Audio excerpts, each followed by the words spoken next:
ओम शांति। 20 मई 2025 बाबा के महावाक्य।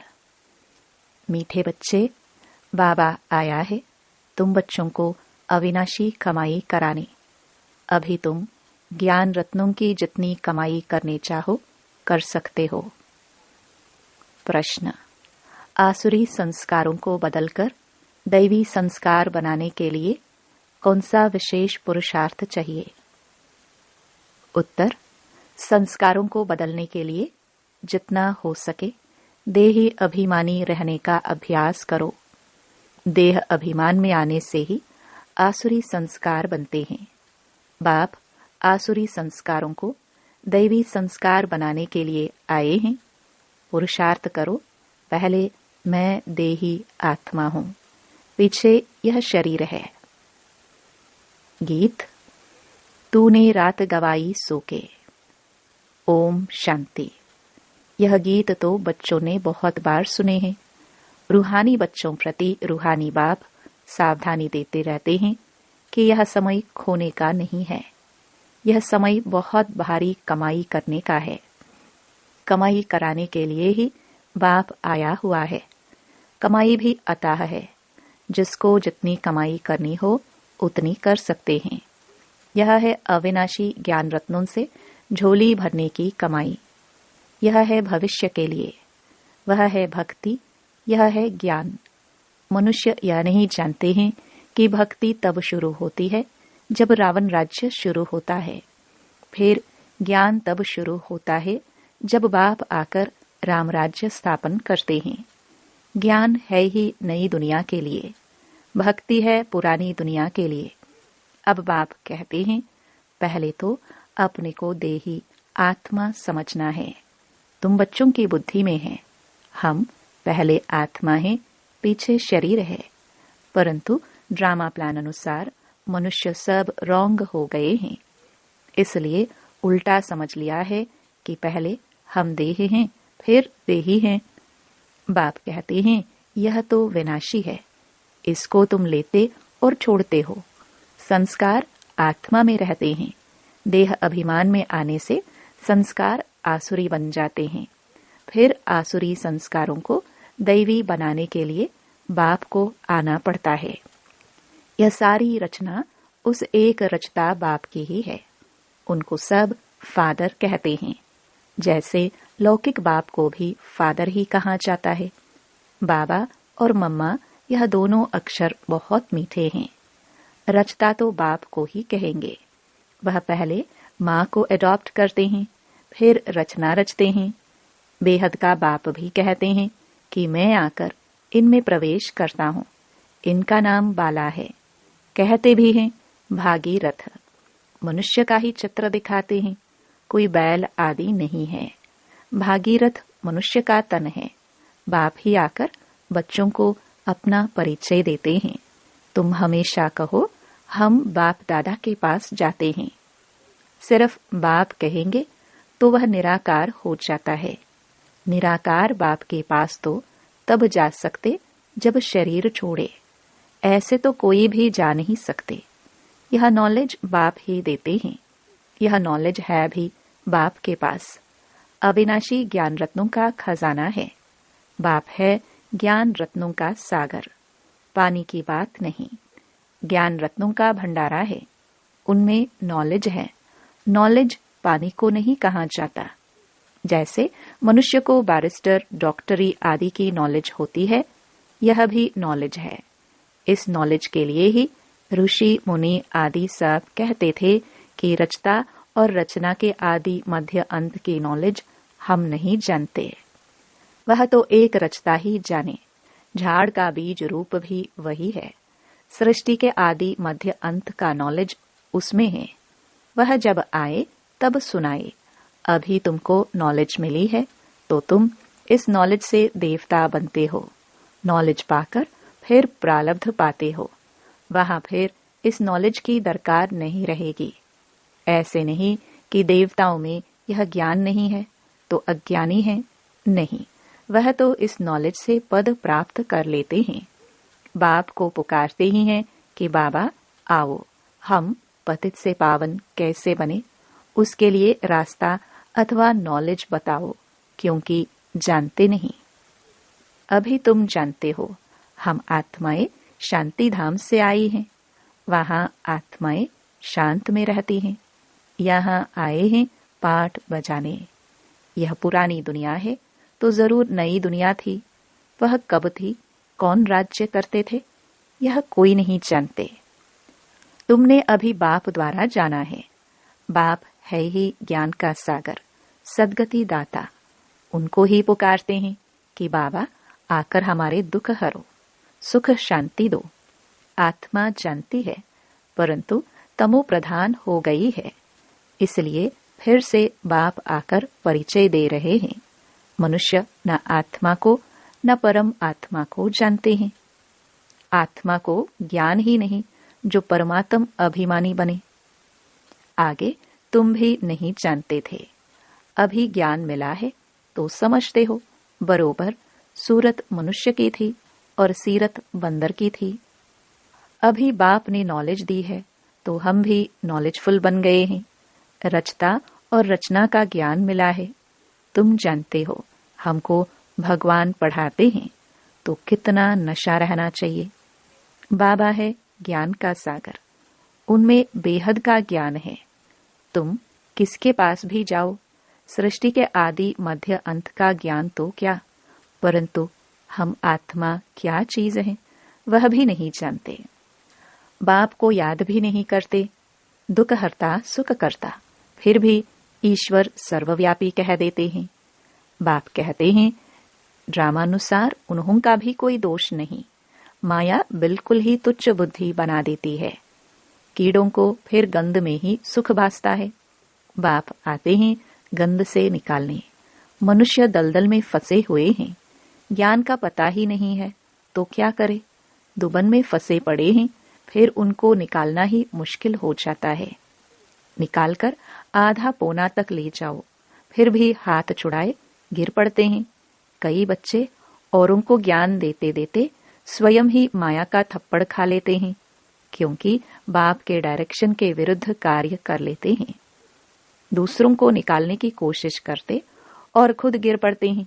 फिर उनको निकालने में कितनी मेहनत हो जाती है, क्योंकि माया से हार जाते हैं।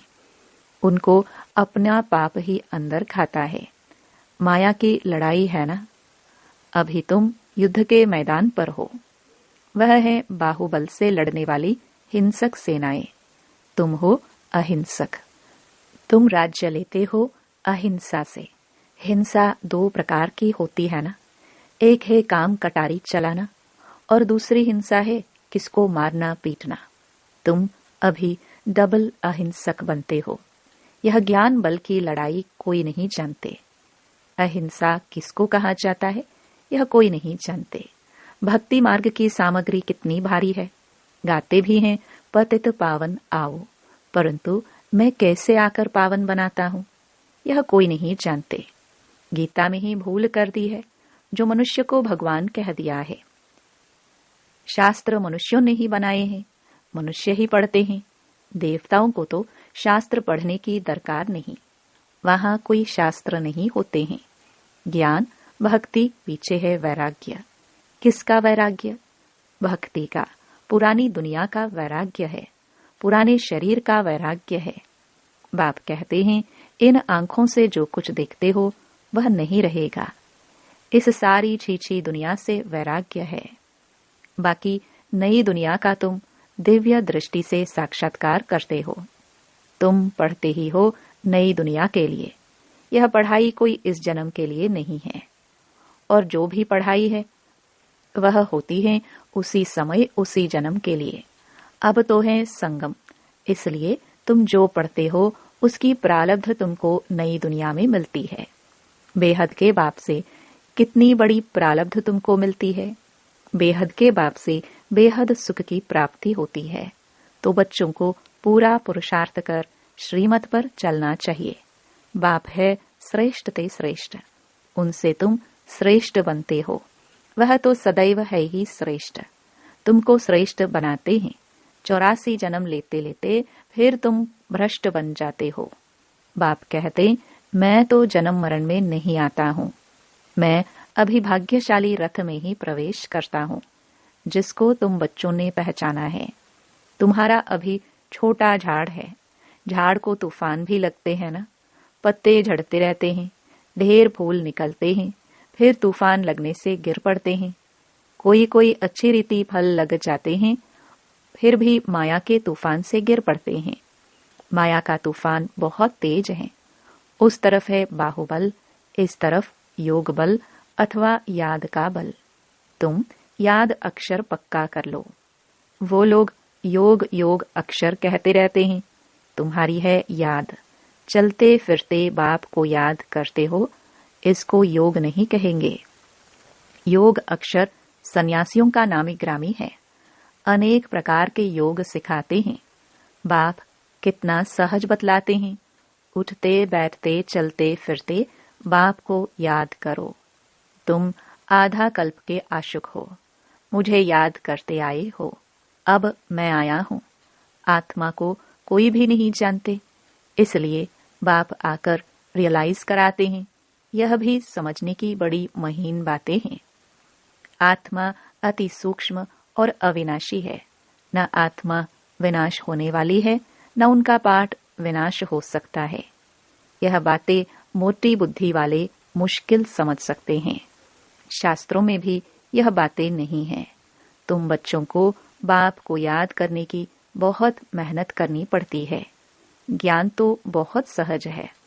बाकी विनाशकाले प्रीत बुद्धि और विपरीत बुद्धि, यह याद के लिए कहाँ जाता है। याद अच्छी है तो प्रीत बुद्धि कहाँ जाता है। प्रीत भी अव्यभिचारी चाहिए। अपने से पूछना है, हम बाबा को कितना याद करते हैं। यह भी समझते हैं, बाबा से प्रीत रखते रखते जब कर्मातीत अवस्था होगी, तब यह शरीर छूटेगा और लड़ाई लगेगी। जितना बाप से प्रीत होगी, तो तमो प्रधान से सतो प्रधान बन जाएंगे।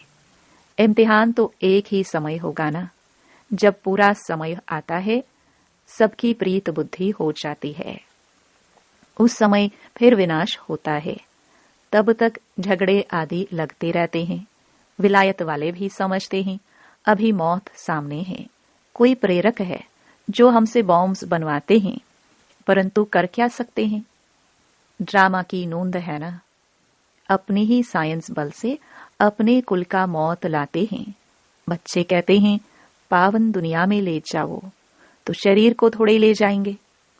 बाप कालों का काल है ना। यह बातें कोई नहीं जानते। गाया हुआ है, मिरुआ मौत मलु का शिकार। वह कहते, विनाश बंद हो जाए, शांति हो जाए। अरे, विनाश बगैर सुख शांति कैसे स्थापन होगी। इसलिए चक्र पर जरूर समझाओ। अभी स्वर्ग के गेट खुल रहे हैं। बाबा ने कहा है, इस पर भी एक पुस्तक छपाओ, गेटवे टू शांति धाम सुख धाम। इनका अर्थ भी नहीं समझेंगे। है बहुत सहज, परंतु कोटों में कोई मुश्किल समझते हैं। तुमको प्रदर्शनी आदि में कभी दिल शिकस्त नहीं होना चाहिए। प्रजा तो बनती है ना। मंजिल बड़ी है, मेहनत लगती है। मेहनत है याद की, उसमें बहुत फेल होते हैं। याद भी अव्यभिचारी चाहिए। माया घड़ी घड़ी भुला देती है। मेहनत बिगर थोड़े कोई विश्व के मालिक बन सकते हैं। पूरा पुरुषार्थ करना चाहिए। हम सुखधाम के मालिक थे, अनेक बार चक्कर लगाया है। अब बाप को याद करना है। माया बहुत विघ्न डालती है। बाबा के पास सर्विस के भी समाचार आते हैं। आज विद्युत मंडली को समझाया, आज यह किया। ड्रामानुसार माताओं का नाम बाला होना है। तुम बच्चों को यह ख्याल रखना है। माताओं को आगे करना है। यह है चैतन्य दिलवाला मंदिर। तुम चैतन्य में बन जाएंगे, फिर तुम राज्य करते रहेंगे। भक्ति मार्ग के मंदिर आदि रहेंगे नहीं। अच्छा, मीठे मीठे सिखिलदे बच्चों प्रति मात पिता बाप दादा का याद प्यार और गुड मॉर्निंग। रूहानी बाप की रूहानी बच्चों को नमस्ते।